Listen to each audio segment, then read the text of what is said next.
मूर्ख बनो और दुनिया को ठगो। चाणक्य नीति। क्या आपने कभी सोचा है कि इस दुनिया में सबसे ज्यादा सफल कौन होता है? जो सबसे ज्यादा पढ़ा लिखा है, या जो सबसे ज्यादा ईमानदार है, या फिर जो सबसे ज्यादा समझदार मूर्ख है? अरे ठहरिए, ये कैसा विरोधाभास है? समझदार मूर्ख? क्या कोई इंसान एक साथ समझदार भी हो सकता है और मूर्ख भी? हाँ, बिल्कुल हो सकता है। और यही है वो रहस्य जिसे जानने के बाद आप इस दुनिया के असली खेल को समझेंगे। नमस्कार, आपका स्वागत है बुक वेल्थ चैनल पर, जहां हम सिर्फ किताबें नहीं खोलते, जिंदगी के सबसे बड़े रहस्य खोलते हैं। आज की इस रहस्यमयी, चौंकाने वाली और शायद थोड़ी परेशान कर देने वाली कहानी में हम आपको बताएंगे कि कैसे मूर्ख बनने की कला ही इस चालाक दुनिया में सबसे बड़ी समझदारी है। जरा सोचिए, कभी कभी जब आप सच्चे होते हैं, ईमानदार होते हैं, सीधे रास्ते पर चलते हैं, तो यही दुनिया आपको मूर्ख, भोला, अनाड़ी कहती है। और वहीं कोई चालाक, झूठा, मक्कार सिर्फ मीठी बातें करके, चतुराई दिखाकर दुनिया को ठग लेता है और कहलाता है सफल इंसान। क्या ये अन्याय नहीं? क्या ये विडंबना नहीं? लेकिन रुकिए, आचार्य चाणक्य कहते हैं, अगर तुम वाकई इस संसार में कुछ बड़ा करना चाहते हो तो मूर्ख बनना सीखो, पर ऐसा मूर्ख जो बाहर से भोला दिखे और अंदर से अग्नि जितना तेज हो। एक कहानी सुनिए। एक बार तक्षशिला के राज दरबार में एक युवक आया, कपड़े फटे हुए, शरीर पर धूल मिट्टी, चेहरा भोला भाला। सैनिकों ने उसे देखते ही हंसी उड़ाई, कहा, अब ये भिखारी क्या मांगेगा राजा से? लेकिन अगले ही पल वो युवक आगे बढ़ा, राजा की आंखों में आंखें डालकर ऐसा सवाल पूछा कि पूरी सभा स्तब्ध रह गई। वो युवक कोई और नहीं, स्वयं चाणक्य थे, जिन्हें सबने मूर्ख समझा। पर उन्हीं की रणनीतियों से बना एक बालक, चंद्रगुप्त मौर्य, पूरे भारतवर्ष का सम्राट बन गया। तो क्या सीख मिली? कि दुनिया को जिताने के लिए कभी कभी दुनिया को मूर्ख बनाना पड़ता है। लेकिन ध्यान रखिए, ये ठगी धोखा देने के लिए नहीं, बल्कि धोखे से बचने के लिए होती है। आप जब खुद को थोड़ा सा कमजोर, थोड़ा सा भोला दिखाते हैं, तब आप सामने वाले की चाल को भांप सकते हैं। जब आप चुप रहते हैं, लोग आपको नजरअंदाज करते हैं, और जब आप वार करते हैं तो उनकी हैरानी और आपकी जीत दोनों पूर्ण होती हैं। अब सोचिए, आज की दुनिया में जहां हर कोई स्मार्ट बनने की होड़ में है, क्या वहां मूर्ख बनना बेवकूफी है, या वही असली चतुराई है? क्या आपको नहीं लगता कि जो सब जानता है वो सब कुछ कह नहीं देता? जो असली बुद्धिमान होता है वो दिखाता है जैसे उसे कुछ आता ही नहीं, क्योंकि चाणक्य कहते हैं, जिसे तुम मूर्ख समझते हो सकता है वो तुम्हें समझ रहा हो। इसलिए आज हम शुरू करने जा रहे हैं एक ऐसी यात्रा जहां हम चाणक्य नीति के उन पन्नों को पलटेंगे जो आपको बताएंगे कि कैसे मूर्ख दिखकर इस दुनिया को जीता जाता है। ये अध्याय, ये विचार सिर्फ किताबों के नहीं, बल्कि जिंदगी की सच्चाइयों के हैं। यहां कोई उपदेश नहीं, सिर्फ वो अनुभव हैं जो चाणक्य ने अपने जीवन में भोगे, जिन्हें उन्होंने शब्दों में बांधा और जिन्हें आज हम बुक वेल्थ पर आपके सामने रखेंगे। तो तैयार हो जाइए अपनी पुरानी सोच को तोड़ने के लिए, इस भ्रम से बाहर आने के लिए कि सच्चाई हमेशा जीतती है। कभी कभी सच्चाई को छुपाना ही उसकी सबसे बड़ी रक्षा होती है। कभी कभी मूर्ख बनना ही बुद्धिमत्ता होती है, और कभी कभी दुनिया को ठगना ही उसे सच्चाई से बचाना होता है। मूर्ख बनो और दुनिया को ठगो, ये सिर्फ एक वाक्य नहीं, ये एक दर्शन है। एक ऐसा दर्शन जो कहता है, इस दुनिया को जीतना है तो उसे उसकी ही भाषा में हराओ। पर याद रखना, ठगो लेकिन ईमानदारी से, छल करो लेकिन उद्देश्य पवित्र हो, मूर्ख बनो लेकिन चाणक्य जैसे। तो चलिए शुरू करते हैं ये अद्भुत श्रृंखला, जहां हर शब्द, हर कहानी, हर नीति आपकी सोच को झकझोर देगी। बुक वेल्थ के इस अनोखे सफर में जुड़िए, जहां हम सीखेंगे कैसे दिखावे की दुनिया में चुप रहकर भी इतिहास रचा जाता है। अगला भाग देखना न भूलिए, क्योंकि वहां हम बात करेंगे चाणक्य की उस नीति की जो कहती है, सब कुछ जानो पर कुछ ही दिखाओ। जानो सब दिखाओ कुछ। चाणक्य नीति पार्ट 1। क्या आपने कभी सोचा है दुनिया में सबसे खतरनाक हथियार कौन सा है? तलवार, तोप या परमाणु बम? नहीं, सबसे घातक हथियार है एक शांत दिमाग और एक चुप इंसान। क्योंकि जब कोई बोलता नहीं तो सामने वाला यह तय ही नहीं कर पाता कि उसके अंदर क्या चल रहा है, और वहीं से शुरू होती है चाणक्य की असली रणनीति। आज हम खोलते हैं ज्ञान के वो द्वार जो इतिहास ने बंद कर दिए थे और भविष्य तक किसी ने खोले नहीं। आज हम बात करेंगे उस नीति की जो दिखने में छोटी है, पर उसके पीछे की सोच पूरी दुनिया को अपने घुटनों पर ला सकती है। सब कुछ जानो पर कुछ ही दिखाओ। सोचिए, अगर आप सामने वाले को अपनी सारी ताकत, सारी सोच, सारी योजना दिखा देंगे तो उसके पास तैयारी का पूरा मौका मिल जाएगा। वो जान जाएगा आप कब वार करेंगे, कैसे करेंगे और कहां करेंगे। लेकिन अगर आप जानकार होते हुए भी शांत हैं तो सामने वाला भ्रम में रहेगा। वो डरेगा, कहीं आप उससे ज्यादा न जानते हो, कहीं आपकी चुप्पी उसके लिए तूफान न बन जाए। चाणक्य कहते हैं, मूकम करोति वाचालम पंगुम लंघयते गिरें। भगवान वह शक्ति है जो गूंगे को भी वाणी देता है और लंगड़े को पर्वत चढ़ा देता है। पर चाणक्य आगे कहते हैं कि जो खुद बोलना जानता है वही तय करता है कब बोलना है और कब नहीं। यानी मौन भी एक शस्त्र है और उससे भी ज्यादा एक चाल। एक उदाहरण लीजिए। दुनिया के सबसे महान रणनीतिकारों में से एक विंस्टन चर्चिल ने एक बार कहा था, courage is what it takes to stand up and speak, courage is also what it takes to sit down and listen. कई बार चुप रह जाना सबसे बड़ा साहस होता है, और यही बात चाणक्य हजारों साल पहले कह चुके थे। अब सोचिए, जब आप किसी बहस में नहीं पड़ते, जब आप सब सुनते हैं लेकिन बोलते कुछ नहीं, तो लोग आपको या तो कमजोर समझते हैं या बेवकूफ। पर यहीं पर होता है आपका असली खेल शुरू। आप सामने वाले की हर कमजोरी, हर झूठ, हर डर को देख रहे होते हैं, और जब वक्त आता है आप एक वाक्य में उसकी पूरी दुनिया हिला देते हैं। चाणक्य की सबसे बड़ी ताकत उनकी मौन रणनीति थी। वो राजाओं के दरबार में भी कुछ नहीं बोलते थे, बस मुस्कुराते थे। उनकी आंखों में डर नहीं बल्कि अनुमानहीनता होती थी। राजा सोचता था, ये आदमी क्या सोच रहा है, क्या योजना बना रहा है, और यही अनजाना डर राजा को चाणक्य के सामने कमजोर बना देता था। अब आप सोचिए, आज की दुनिया में जहां लोग हर बात सोशल मीडिया पर चिल्ला चिल्ला कर कह रहे हैं, वहां अगर आप मौन रह जाएं तो आप क्या बन जाते हैं? एक रहस्य, एक प्रश्न, एक चुनौती। और दुनिया को सबसे ज्यादा डर किसका लगता है? जिसे वो समझ ही न सके। चाणक्य कहते हैं, यदि आप बुद्धिमान हैं तो अपने ज्ञान का प्रदर्शन मत कीजिए, दुनिया को भ्रम में रखिए, और जब वक्त आए तो एक झटके में उसकी जड़ें हिला दीजिए। अब जरा अपने जीवन में झांकिए। कितनी बार आपने सब कुछ जानकर भी चुप रहना चुना? कितनी बार आप चाहते थे कि सामने वाला समझे, पर आपने कुछ नहीं कहा? क्या आप कमजोर थे? नहीं, आप रणनीतिक थे। आप चाणक्य की नीति पर चल रहे थे। जानो सब, दिखाओ कुछ। इस नीति में छुपा है मनुष्य का आत्मनियंत्रण, दूसरों की मनोवैज्ञानिक समझ, और सबसे बड़ी बात, सही समय पर सही वार करने की कला। तो आइए, इस अध्याय के अंत में हम इस नीति को फिर से दोहराएं।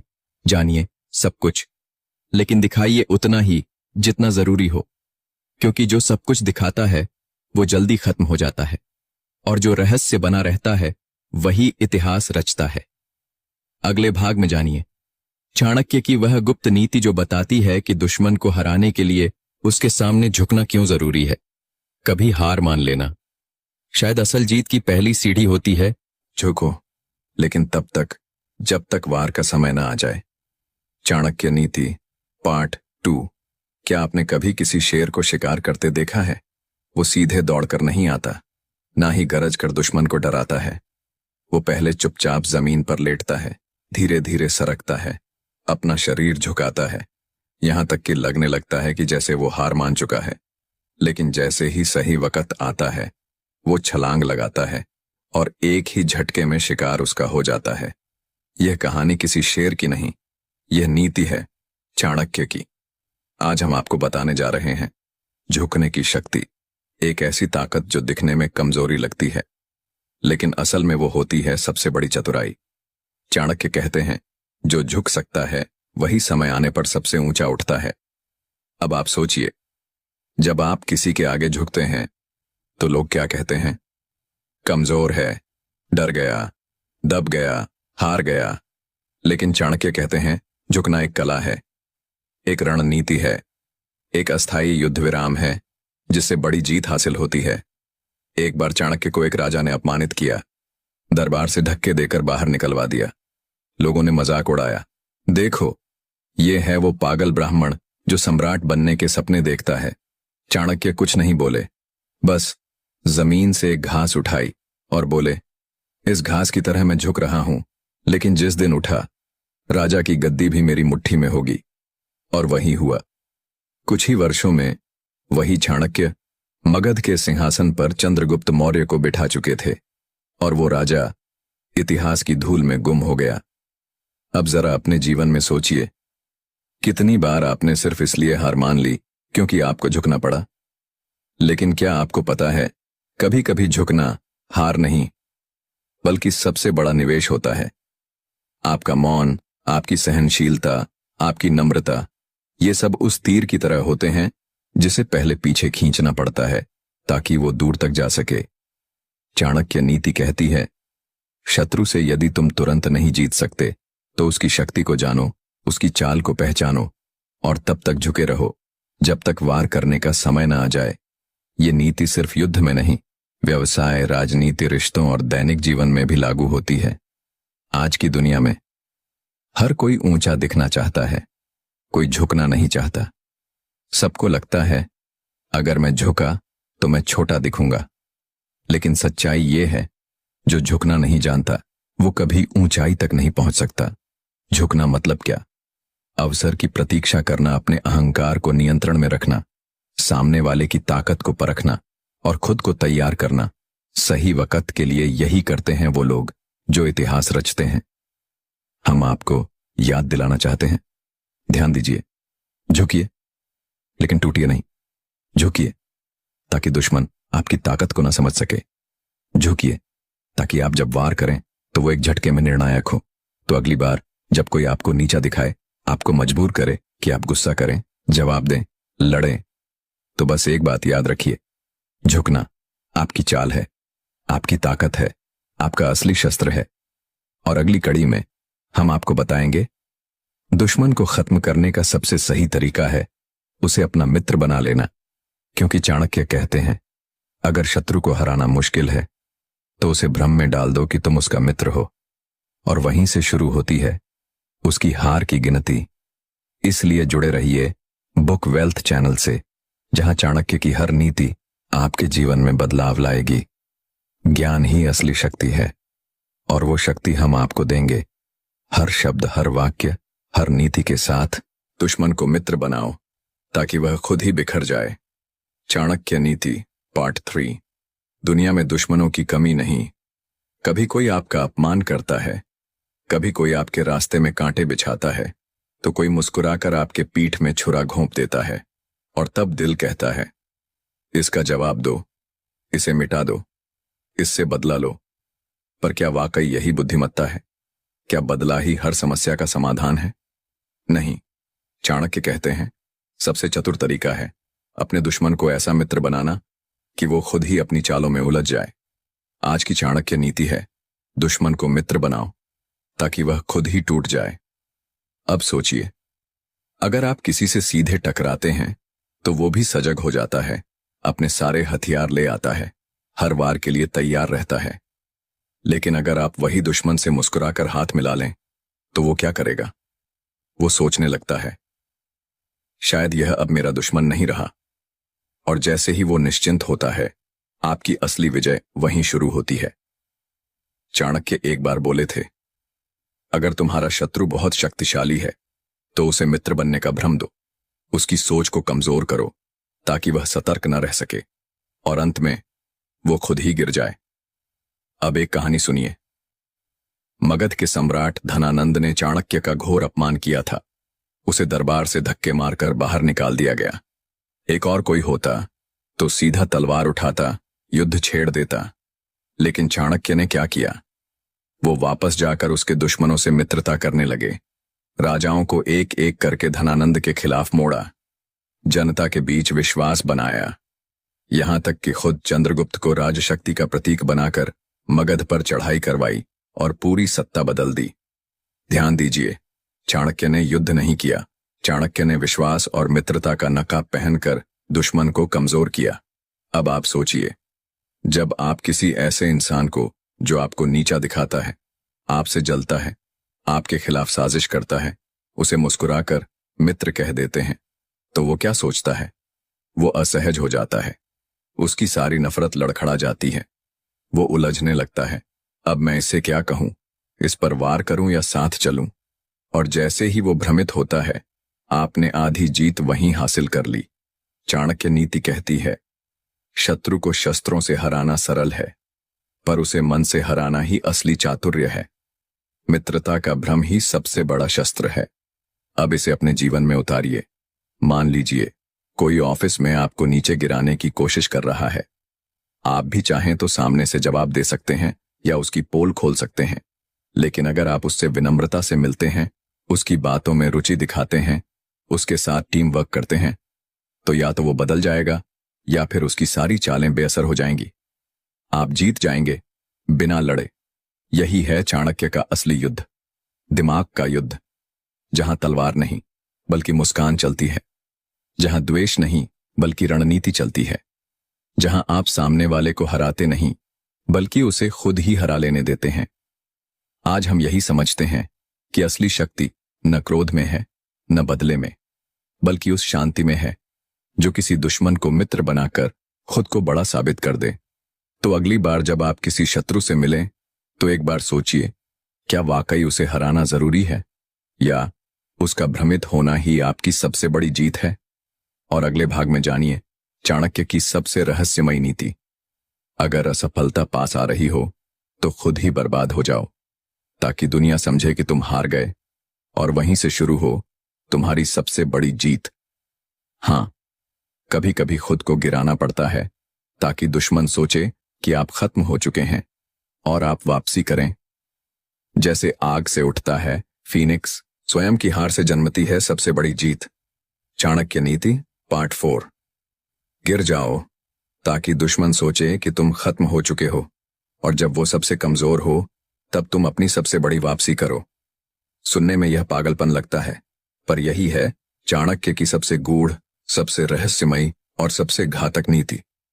स्वयं को हारता हुआ दिखाओ ताकि असली युद्ध में कोई तुम्हारा मुकाबला ही न कर सके। आज हम बात करेंगे कैसे एक सुनियोजित हार ही आपको वह शक्ति दे सकती है जो आप कभी सीधी जीत से नहीं पा सकते। अब जरा कल्पना कीजिए, एक सैनिक जिसे हर बार हार का सामना करना पड़ा, उसकी सेना बिखर चुकी है, वो घायल है, अकेला है, टूटा हुआ है। दुनिया कहती है ये खत्म हो गया, लेकिन वो चुप है, वो मुस्कुरा रहा है। क्यों? क्योंकि उसे पता है जब दुश्मन सोचता है कि आप खत्म हो चुके हैं, तब वो लापरवाह हो जाता है, उसकी तलवार ढीली पड़ जाती है, उसकी आंखें झपकने लगती हैं, और उसी पल आप उठते हैं नई आग, नई रणनीति और एक नए रूप में।